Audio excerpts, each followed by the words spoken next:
स्वागत है आप सभी का आपके YouTube चैनल द मैक्सिमल पे। आज हम लोग नए टाइप के क्वेश्चन करेंगे जिसमें हम लोग ए और बी की वैल्यू निकालेंगे। ठीक है, अलग अलग कंडीशन रहेगी जिसमें हम लोग ए और बी की वैल्यू निकालेंगे। आई होप पीछे के लेक्चर आपको समझ में आए हों, और अगर कोई समस्या आती है तो प्लीज़ हम लोगों को बताइएगा कमेंट सेक्शन में कमेंट करके। ठीक है, तो एक एक का टाइप के एक एक लेक्चर में हम लोग अलग अलग टाइप के क्वेश्चन कर रहे हैं। जो जो क्वेश्चन आने की पॉसिबिलिटी ज़्यादा रहती है, और ये सब क्वेश्चन आप लोगों को बहुत फ्रीक्वेंट है, आपको स्कूल और प्रीवियस ईयर सैम्पल पेपर वगैरह में भी मिल जाएंगे। ठीक है, तो चलिए शुरू करते हैं। देखिए, if x is equals to 2/3 and x is equals to -3 are the roots of the quadratic polynomial ax² + 7x + b equal to 0, find the value of a and b। ठीक है, जैसा कि मैंने आपको कहा कि आज हम लोग a और b वाले क्वेश्चंस करेंगे जिसमें a और b की वैल्यू फाइंड करनी रहेगी। ठीक है, तो आप अगर इसको गौर से देखो तो सॉरी, तो यहाँ एक शब्द यूज हो रहा है, रूट्स। ठीक है, रूट्स का मतलब होता है बेसिकली जीरोज। ठीक है, रूट्स जीरोज को ही कहते हैं। ठीक है, जीरोज को ही रूट्स कहते हैं। इसका मतलब ये है कि ये जो x की वैल्यू दी है, ये वो वैल्यू है जिनको यहाँ रखने पे ये पूरा पॉलिनोमियल क्या हो जाएगा, जीरो हो जाएगा। ठीक है, तो बेसिकली ये चीज़ जो है और ये चीज़, ये दोनों हमारे क्या है बेटा, दोनों हमारे जीरोज है। दोनों हमारे क्या दिए हुए हैं, ये दोनों हमारे ये जीरोज दिए हुए हैं। ठीक है, तो हमारे पास x की ये जो वैल्यू आई है 2/3, और ये वाली x की वैल्यू जो आई है -3, इसमें से एक अल्फा है और एक बीटा है। ठीक है, आपको मैंने पहले भी बताया था कि x की वैल्यू ही अल्फा और बीटा होती है। आपने मिडिल टर्म स्प्लिटिंग में सॉल्व भी किया था, जो x की वैल्यू आती है वही अल्फा और बीटा होती है। ठीक है, ये अल्फा और बीटा है, और ये हमारे पास पॉलिनोमियल है। ठीक है, ये हमारे पास पॉलिनोमियल है f(x) is equals to ax² + 7x + b equal to 0। ये हमारे पास पॉलिनोमियल है। ठीक है, अब देखो, हम इसको करने को आप ऐसे भी कर सकते हैं। x की वैल्यू को यहाँ पे पुट करके, ठीक है, एक इक्वेशन बना ले, दूसरी x की वैल्यू को यहाँ पुट करके एक और इक्वेशन बना ले, दो इक्वेशन बनेगी, दोनों को सॉल्व करके a और b की वैल्यू आ सकती है। ठीक है, लेकिन वो बहुत लेंदी हो जाएगा, कम से कम आपके लिए मतलब दुगना तिगना पड़ जाएगा, ज़्यादा लेंदी हो जाएगा। ठीक है, इसका मैं आपको बहुत अच्छा और शॉर्ट मेथड बताता हूँ, और बहुत वैलिड है। ठीक है, हर जगह वो एप्लीकेबल है। आप इसको क्या करिए, आप इस क्वेश्चन को सम ऑफ जीरोज और प्रोडक्ट ऑफ जीरोज से सॉल्व करिए। किसे सॉल्व करेंगे, सम ऑफ जीरोज और प्रोडक्ट ऑफ जीरोज से सॉल्व करेंगे। तो चलिए देखिए कैसे सॉल्व करते हैं। आपको पहले ही मालूम है कि सम ऑफ जीरोज क्या होता है बेटा, -b/a, and product of zeros क्या होता है बेटा, प्रोडक्ट ऑफ जीरोज क्या होता है, c/a। ठीक है, प्रोडक्ट ऑफ जीरोज क्या होता है, c/a। सम ऑफ जीरोज मतलब alpha plus beta -b/a, and product of zeros क्या होता है, अल्फा इंटू बीटा c/a। ठीक है, अब देखो हमारे पास ए बी सी की वैल्यू क्या है। ठीक है, ये जो पॉलिनोमियल दिया हुआ है, ये जो पॉलिनोमियल दिया हुआ है, इसमें देखो ए की वैल्यू की जगह ए ही है। ठीक है, बी की वैल्यू की जगह 7 है, और सी की वैल्यू की जगह बी है। ठीक है, दिख रहा है, x² कोफिशिएंट ए है, x का कोफिशिएंट बी होता है, तो ये 7 है, और कांस्टेंट जो है वो सी होता है, लेकिन यहाँ पे सी की जगह बी दिया हुआ है, तो सी इक्वल टू बी हो गया है। ठीक है, आई होप आपको समझ में आ रहा होगा। ए की जगह ए है, बी की जगह 7 है, सी की जगह बी है। ठीक है, अब देखो यहाँ पे अल्फा की वैल्यू कितनी है हमारे पास, अल्फा की वैल्यू कितनी है, 2/3, प्लस की जगह प्लस, बीटा की वैल्यू कितनी है हमारे पास, -3। ठीक है, माइनस की जगह माइनस, बी की वैल्यू कितनी है हमारे पास, 7। ठीक है, बी की वैल्यू 7 है। ए की वैल्यू कितनी है हमारे पास, ए की वैल्यू ए ही है, देखो। उसके बाद एंड अल्फा की वैल्यू कितनी है बेटा, अल्फा अल्फा अल्फा कहाँ गया, ये रहा, 2/3। ठीक है, बीटा की वैल्यू कितनी है हमारे पास, -3। ठीक है, सी की वैल्यू सी की वैल्यू कितनी है हमारे पास, बी है, सी की वैल्यू बी है, बी। ए की वैल्यू कितनी है हमारे पास, ए की वैल्यू ए ही है। ठीक है, ए की वैल्यू ए ही है। ठीक है, इसको सॉल्व करेंगे, प्लस माइनस माइनस होगा, 2/3 -3 -7/a, एंड देखो ये 3 से ये 3 कट जाएगा, तो यहाँ -1 बचेगा। -1 इंटू 2 कितना आएगा, -2 आ जाएगा, b/2। ठीक है, b/a कितना आ गया, -2 आ गया, b/a -2 आ गया। अब यहाँ देखो, इसके नीचे कुछ नहीं है, मतलब 1 है, हमें एलसीएम लेना पड़ेगा, एलसीएम 3 आएगा। आई होप आप सबको एलसीएम लेने आता हो। 1 से 3 बार में जाएगा, 3 ऊपर मल्टीप्लाई होगा तो 9 आ जाएगा। ठीक है, तो -7/a। अभी इधर हाथ नहीं लगाएंगे, अभी देखो हमें ना तो b मालूम है ना तो a मालूम है, तो इसको सॉल्व करने का कोई मतलब अभी नहीं है। तो पहले हम लोग इसको सॉल्व करेंगे, ठीक है। +2 -9, प्लस माइनस माइनस होता है और साइन बढ़ेगा लगता है, ठीक है। तो 9 में से 2 जाएगा, 9 में से 2 जाएगा, 7 बचेगा और साइन बढ़ेगा लगेगा, तो -9 बड़ा हुआ है, 9 बड़ा है तो इसलिए माइनस लगेगा अपॉन 3। और यहाँ पे कितना है -7/a। इसको सॉल्व कर रहे हैं, इसको बेटा, इसको, ठीक है, इसको। क्लियर है। एंड और दूसरा वाला पार्ट कितना है हमारे पास, -2 = b/a, ठीक है। अब देखो ध्यान समझो, -7 से -7 कैंसिल हो गया है, 1/3 यहाँ बचा हुआ है, 1/a, ठीक है। न्यूमरेटर से न्यूमरेटर कैंसिल हो गया है।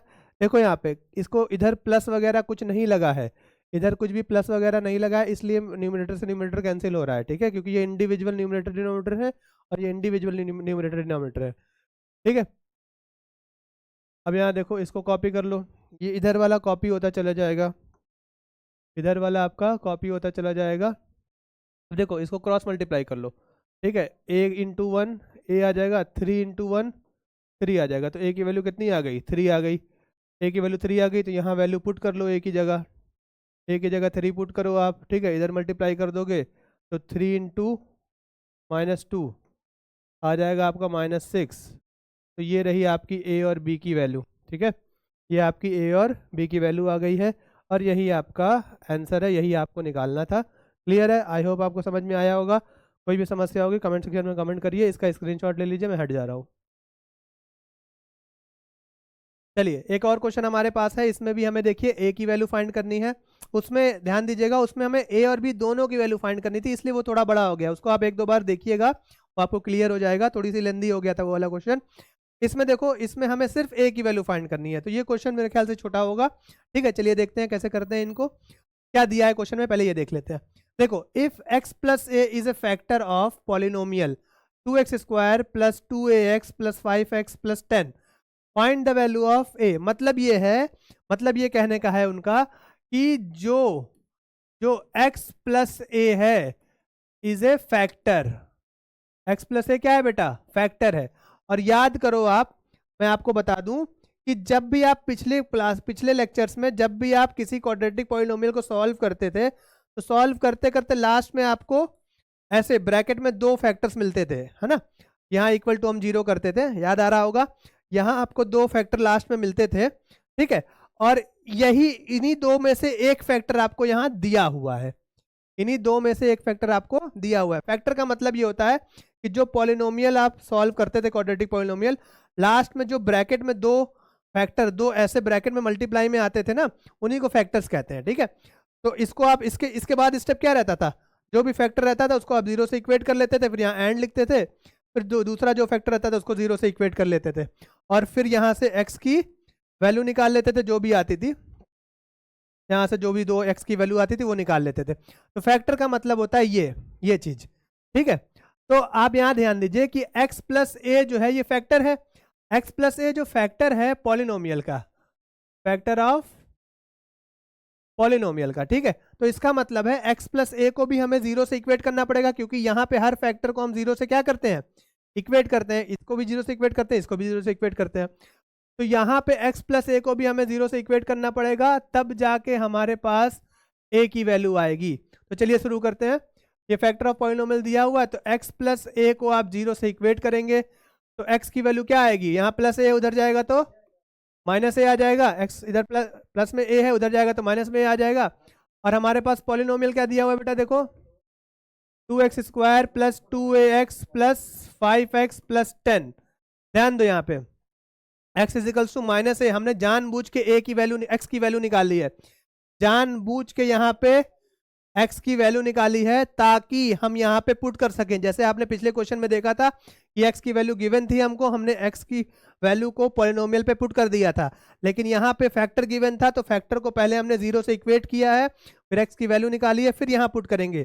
कभी भी आपको फैक्टर दिया रहे तो आप उसको 0 से इक्वेट करके पहले x की वैल्यू निकालिए, फिर पॉलिनोमियल में पुट करिए कोई और वैल्यू निकालने के लिए, ठीक है। चलिए x की जगह हमारे पास क्या है, -a, तो जहां जहां x है वहां वहां क्या पुट कर देंगे बेटा, -a, जहां जहां x है वहां वहां माइनस है, बाकी सब कुछ वैसे का वैसा, 2 की जगह 2, एक्स की जगह माइनस है, स्क्वायर की जगह स्क्वायर, प्लस की जगह प्लस, 2 की जगह 2, 2 की जगह 2, यहाँ पे देखो ये ए है, ठीक है, 2 की जगह 2, ए की जगह ए, एक्स की जगह माइनस ए, प्लस की जगह प्लस, 5 की जगह 5, एक्स की जगह माइनस ए, प्लस 10, ठीक है। और आपको मालूम है एक्स की वैल्यू जो भी होती है जब उसको पॉलिनोमियल पे पुट करते हैं तो क्या आ जाता है बेटा, इक्वल टू 0 आ जाता है। मतलब ये पूरा पॉलिनोमियल किसके बराबर हो जाएगा, 0 के बराबर हो जाएगा, क्योंकि x की वैल्यू होती ही इसीलिए ताकि वो पॉलिनोमियल को 0 कर सके। तो f माइनस ए की जगह हम 0 पुट करेंगे, क्योंकि अब हमारे पास x की वैल्यू यहाँ पुट हो चुकी है, तो ये पूरी की पूरी 0 कर देगी, इस पॉलिनोमियल को पूरा का पूरा 0 कर देगा। तो यहाँ पे f माइनस ए की जगह 0 हो गया। अब देखो माइनस ए का स्क्वायर ए स्क्वायर होता है, ध्यान देना, माइनस ए का स्क्वायर भी ए स्क्वायर होता है और ए का स्क्वायर भी ए स्क्वायर होता है, ठीक है। माइनस ए का स्क्वायर ए स्क्वायर हो गया। अब यहाँ देखो प्लस माइनस, ये देखो माइनस ए और ये प्लस, माइनस ए और ये प्लस में प्लस माइनस माइनस हो जाएगा और ए इंटू ए स्क्वायर हो जाएगा, तो 2a स्क्वायर यहाँ पे आएगा, plus minus minus 5a plus 10। अब यहाँ ध्यान दो बेटा, plus 2a square minus 2a square cancel, यहाँ बचा है माइनस 5a प्लस 10, ठीक है। माइनस 5a को इधर कर देंगे तो प्लस 5a हो जाएगा, यहाँ बचेगा 10, a की वैल्यू हमको चाहिए 5a के साथ मल्टीप्लाई में, इधर आएगा तो डिवाइड में हो जाएगा, काट दोगे इसको तो 5 2 जा 10, ये आ गई आपकी a की वैल्यू, ठीक है। इसमें नोट कर लीजिएगा इसको, a की वैल्यू 2 आ गई है, तो इसमें कोई प्रॉब्लम नहीं होनी चाहिए, छोटा क्वेश्चन है, आसान क्वेश्चन है, आप इसको नोट कर लीजिए, मैं हट जाता हूँ। चलिए शुरू करते हैं, एक क्वेश्चन और है हमारे पास, देखिए इसको, ये लास्ट क्वेश्चन है इस लेक्चर का, ठीक है। तो देखते हैं ये कैसे होगा हमारे पास। If one zeros of the polynomial a square plus 9x square plus 13x plus 6a is the reciprocal of the other, ये इसको इंपॉर्टेंट मार्क करिए, तुरंत इसको इंपॉर्टेंट मार्क करिए, ये इंपॉर्टेंट क्वेश्चन, ठीक है। देखो रेसिप्रोकल इसमें आ गया है ना, इसका ध्यान दो, ये क्या कहना चाह रहा है इसको समझो, कि इस वाले पॉलिनोमियल का जो भी दो जीरोस है, देखो क्वाड्रेटिक पॉलिनोमियल है तो एक अल्फा होगा और एक बीटा जीरोस होगा, ठीक है, एक अल्फा और एक बीटा होगा, ठीक है।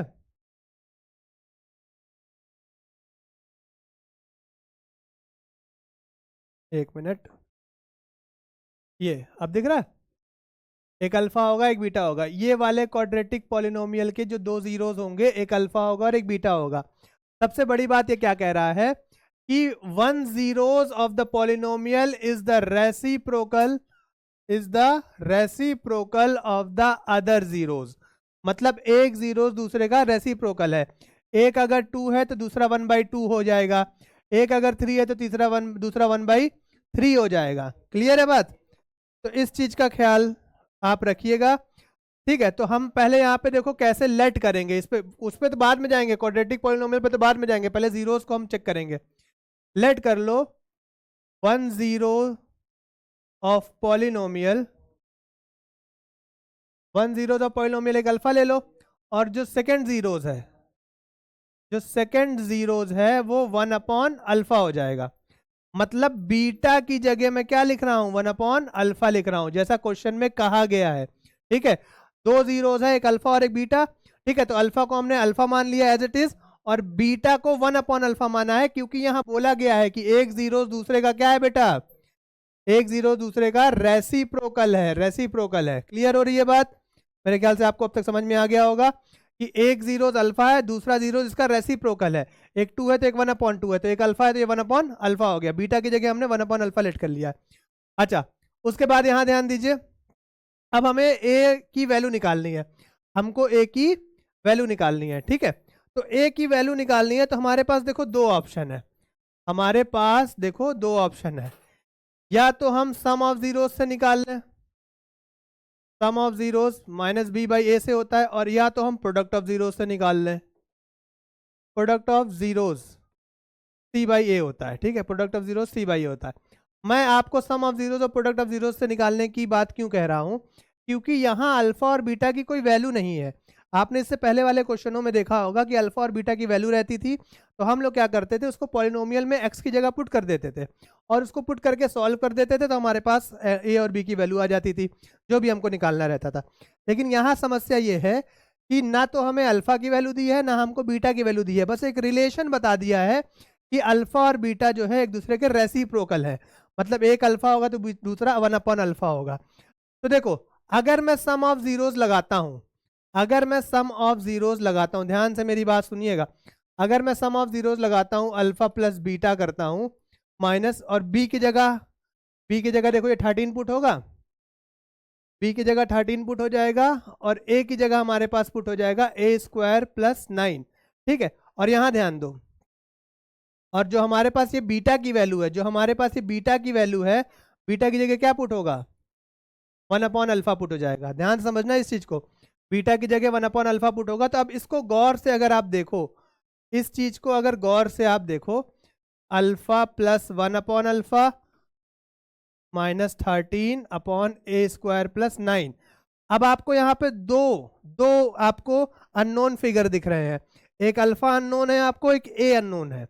ठीक है, तो आप सम ऑफ जीरोस अगर लगाएंगे तो आपका ये वाला क्वेश्चन सॉल्व नहीं होगा, क्योंकि एक इक्वेशन में दो वेरिएबल आप नहीं निकाल सकते हैं। ठीक है, अल्फा भी अननोन है और ए भी अननोन है, तो मतलब सम ऑफ जीरोस की कहानी खत्म हो गई है, ये हम नहीं लगा पाएंगे, सम ऑफ जीरोस हम नहीं लगा पाएंगे। क्लियर हो रही है बात, क्यों नहीं लगा पाएंगे, क्योंकि sum of zeros alpha plus beta होता है, उसका फॉर्मूला -b/a होता है, तो b की वैल्यू हमारे पास x का कोफिशिएंट होता है, तो ये 13 आ गई, और a की वैल्यू हमारे पास x² का कोफिशिएंट होता है, तो a² प्लस 9 हो गया, यहाँ पुट कर दिया। तो यहाँ पे दो अननोन फिगर है, इसलिए हम अल्फा और बीटा, तो सॉरी अल्फा और ए दो अननोन फिगर हैं, इसलिए हम सम ऑफ जीरोस का यूज नहीं करेंगे। तो बचा हमारे पास क्या, प्रोडक्ट ऑफ जीरोस। ठीक है, आई होप आप समझ गए होंगे। अब हम लोग प्रोडक्ट ऑफ जीरोस पे काम करेंगे। ठीक है, चलो,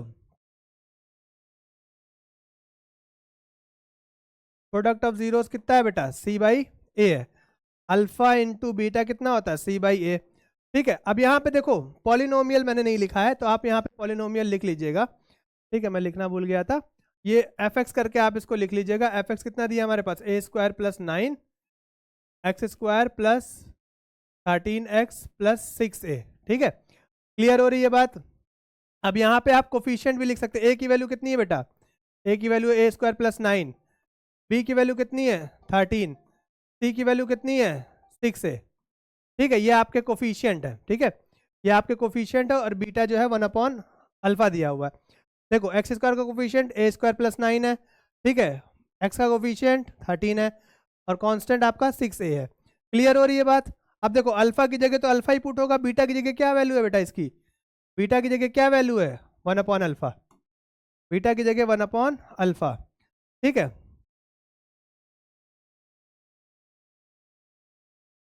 c की वैल्यू बताओ मुझे, c की वैल्यू देखो बेटा, c की वैल्यू कहाँ है, c की वैल्यू 6a है, c की वैल्यू 6a है। a की वैल्यू बताओ, a की वैल्यू क्या है बेटा, a² प्लस 9 है, a की वैल्यू a² प्लस 9 है। ठीक है, चलो अल्फा से अल्फा कैंसिल हो गया, यहाँ 1 बच गया है, 6a/a² प्लस 9। अब यहाँ ध्यान दो, a² प्लस 9 डिवाइड में इधर आएगा तो मल्टीप्लाई में हो जाएगा, तो 1 से a² प्लस 9 मल्टीप्लाई होगा तो a² प्लस 9 ही आ जाएगा, यहाँ 6a रहेगा। ठीक है, अब देखो ये क्वाड्रेटिक जैसा लग रहा है, a² क्वाड्रेटिक है ना, मतलब ये क्वाड्रेटिक इक्वेशन बन रही है, तो प्लस 6a को इधर कर लोगे क्या हो जाएगा, प्लस 6a को इधर कर लोगे तो -6a हो जाएगा, इक्वल टू 0 आएगा। इतनी बात आपको आई होप क्लियर हो गई होगी। ठीक है, इसको आप समझने के लिए समझ लीजिएगा, मैं इसको इरेज कर रहा हूँ। ठीक है, चलिए, अब हमारे पास एक क्वाड्रेटिक इक्वेशन मिल गई है, a² माइनस 6a प्लस 9। ठीक है, मैंने इसको जनरल फॉर्म में कन्वर्ट कर लिया है, a वाले टर्म को पहले लिख दिया है, 9 को बाद में लिख दिया। ठीक है, a² माइनस 6a प्लस 9। अब इसका आप मिडिल टर्म स्प्लिटिंग कर लीजिए, आपको मालूम है इसके साथ कोई कोफिशिएंट नहीं है, मतलब 1 है, तो 1 इंटू 9 करेंगे तो 9 ही आएगा, और 9 का फैक्टर निकालेंगे तो हमारे पास 3 इंटू 3 आ जाएगा। 6 हमको चाहिए, तो आपको मालूम है 6 कैसे आएगा, 3 + 3 क्या होता है बेटा, 3 + 3 हमारे पास 6 होता है। ठीक है, तो a² माइनस 6 को क्या लिख सकते हैं, 3 + 3 लिख सकते हैं, a की जगह a प्लस 9 इक्वल टू 0। ठीक है, ए स्क्वायर, अब देखो यहाँ पे 3 अंदर, ए अंदर मल्टीप्लाई करो और plus minus minus plus minus minus, A अंदर मल्टीप्लाई होगा तो 3 हो जाएगा, प्लस माइनस माइनस, ए अंदर मल्टीप्लाई होगा तो 3 हो जाएगा, बाकी +9 = 0। आगे के दो में से कॉमन करो ए, तो ए -3 आ जाएगा, पहला दूसरा तीसरा, तीसरा टर्म निगेटिव है तो पूरे में से पहले माइनस कॉमन करो, पूरे पीछे के पूरे दो में से माइनस कॉमन करो, और 3 की टेबल में 3 भी आता है, 3 की टेबल में 9 भी आता है, तो 3 कॉमन कर लो, तो ये जो माइनस वाला -3 बाहर जा चुका है तो ए बचा है, और ये माइनस कॉमन किया है तो प्लस क्या हो जाएगा, ये प्लस क्या हो जाएगा, माइनस हो जाएगा, साइन बदल जाता है, ध्यान देना, मैं फिर से बता रहा हूँ, माइनस कॉमन लेने पे माइनस वाली चीज प्लस, प्लस वाली चीज माइनस, 3 कॉमन कर लिया तो यहाँ पे 3 बच जाएगा। अब पूरे में देखो इक्वल इक्वल के अंदर सेम चीज आ रही है, मतलब हमारा सही चल रहा है, पूरे में से a -3 आप कॉमन कर लीजिए, ठीक है, यहाँ बच जाएगा a और यहाँ बच जाएगा -3 = 0, इसको अलग जीरो से इक्वेट कर लीजिए, एंड इसको अलग जीरो से इक्वेट कर लीजिए, तो a की वैल्यू 3 यहाँ भी आ रही है और a की वैल्यू 3 यहाँ भी आ रही, मतलब कॉमन जो हमारे पास निकलेगा, जो चीज़ कॉमन है वो 3 ही है, तो a की वैल्यू हमारे पास 3 आ गई, यही आपका क्या है, आंसर है। ध्यान दीजिएगा, कंफ्यूजन मत करिएगा, जब भी रेसिप्रोकल वाले क्वेश्चन आए, जब भी रेसिप्रोकल वाले क्वेश्चन आए तो सम ऑफ जीरोस से आपको सॉल्यूशन नहीं करना है, सम ऑफ जीरोस से सॉल्यूशन नहीं निकलेगा, उसको एक बार चेक कर लीजिएगा, कहीं ऐसा तो नहीं है कि दो आपके अननोन फैक्टर्स दो आपके अननोन नंबर्स आ रहे हो, ठीक है, अननोन अल्फा या ए ऐसा कुछ आ रहा हो, ठीक है। और प्रोडक्ट ऑफ जीरोस में आसानी ये हो जाती है कि अगर रेसिप्रोकल रहता है तो वो कट जाता है, कटने के बाद आप इसको ऐसे सॉल्व कर सकते हैं। आई होप आपको समझ में आया होगा, कोई दिक्कत होगी तो आप कमेंट सेक्शन में बताइएगा, और अगर लेक्चर सही लगेगा, अच्छा लगेगा आपको तो लाइक शेयर सब्सक्राइब करिएगा। थैंक यू सो मच, मैं हट जाता हूँ, इसको नोट कर लीजिए आप लोग। चलिए देखिए, एक क्वेश्चन और है हमारे पास, ऐसे ही इसमें भी ए की वैल्यू फाइंड करनी है, तो चलिए देखते हैं क्या है हमारे पास। If the product of zeros of polynomial, ठीक है, ये पॉलिनोमियल का जो प्रोडक्ट ऑफ जीरोस है वो कितना है बेटा, 4 है। देखो गिवन गिवन गिवन पे ध्यान दो, गिवन पे ध्यान दो, क्या गिवन है, मैं बार बार बोल रहा हूं, गिवन पे बहुत ध्यान दीजिए, बिना गिवन लिखे क्वेश्चन मत स्टार्ट किया कीजिए।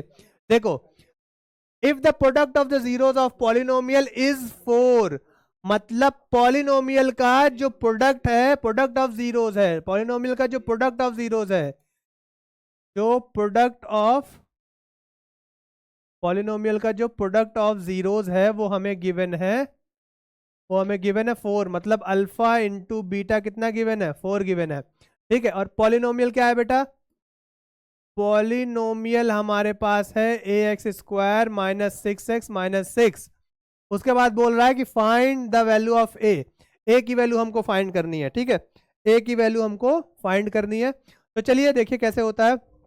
देखो, जब भी कभी प्रोडक्ट ऑफ जीरोस या सम ऑफ जीरोस जैसा क्वेश्चन दिया हो तो वहां आप कोफिशिएंट यूज किया करिए, वहां आप क्या यूज किया करिए, कोफिशिएंट। देखो बेटा, पहले यहाँ ध्यान दो, पहले यहाँ ध्यान दो, x² का कोफिशिएंट कौन है बेटा, अगर मैं यहाँ पॉलिनोमियल लिखूं, ध्यान से समझो, अगर मैं यहाँ पे पॉलिनोमियल लिखूं ax², एक मिनट, ax² - 6x - 6, अगर मैं यहाँ तुमको बताऊं कि बेटा a की वैल्यू कितनी है, a की वैल्यू a ही है, x² का कोफिशिएंट कौन है, a है, ठीक है, तो a की वैल्यू a हो गई, b की वैल्यू क्या हो गई बेटा यहाँ पे -6, कोफिशिएंट को ध्यान दो, कोफिशिएंट को, c की वैल्यू कितनी है यहाँ पे -6, हम कोफिशिएंट का यूज करके ही जीरोस निकाल देंगे, जब भी सम ऑफ जीरोस और प्रोडक्ट ऑफ जीरोस दिया रहा है तो कोफिशिएंट का यूज करिए, ठीक है। तो देखो, हमें मालूम है कि a की वैल्यू a है, b की वैल्यू -6 है, c की वैल्यू -6 है, तो प्रोडक्ट ऑफ जीरोस जो होता है बेटा, प्रोडक्ट ऑफ जीरोस जो होता है वो होता है c/a, प्रोडक्ट ऑफ जीरोस होता है c/a, प्रोडक्ट ऑफ जीरोस मतलब अल्फा इंटू बीटा होता है c/a, अल्फा इंटू बीटा होता है c/a, अल्फा इंटू बीटा की वैल्यू कितनी है बेटा 4, अल्फा इंटू बीटा की वैल्यू कितनी दी है 4, c की वैल्यू कितनी है बेटा -6, a की वैल्यू कितनी है a ही है, ठीक है। अब यहाँ देखो 4 यहाँ डिवाइड में इधर जाएगा तो मल्टीप्लाई में हो जाएगा, तो 4a -6, अब a की वैल्यू निकालनी है तो a को अकेला करना है, 4 मल्टीप्लाई में इधर जाएगा तो डिवाइड में हो जाएगा, ठीक है।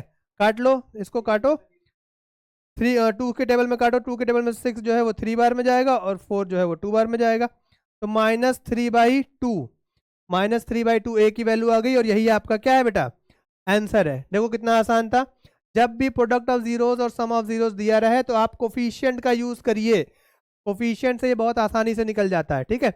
तो देखो एक बार मैं फिर से आपको रिवाइज करा देता हूँ, प्रोडक्ट ऑफ जीरोस हमको गिवन था, ठीक है, उसका यूज किया, हमारे पास पॉलिनोमियल गिवन था, उसको लिखा, कोफिशिएंट निकाल लिया, ठीक है, कोफिशिएंट को अलग कर लिया। प्रोडक्ट ऑफ जीरो जो है सी बाई ए होता है, तो product of zero alpha into beta C upon A होता है। अल्फा इंटू बीटा की वैल्यू 4 थी, लिख दिया, सी की वैल्यू पुट की, ए की वैल्यू यहाँ से सॉल्व करके निकाल ली, ठीक है, इसको नोट कर लीजिए।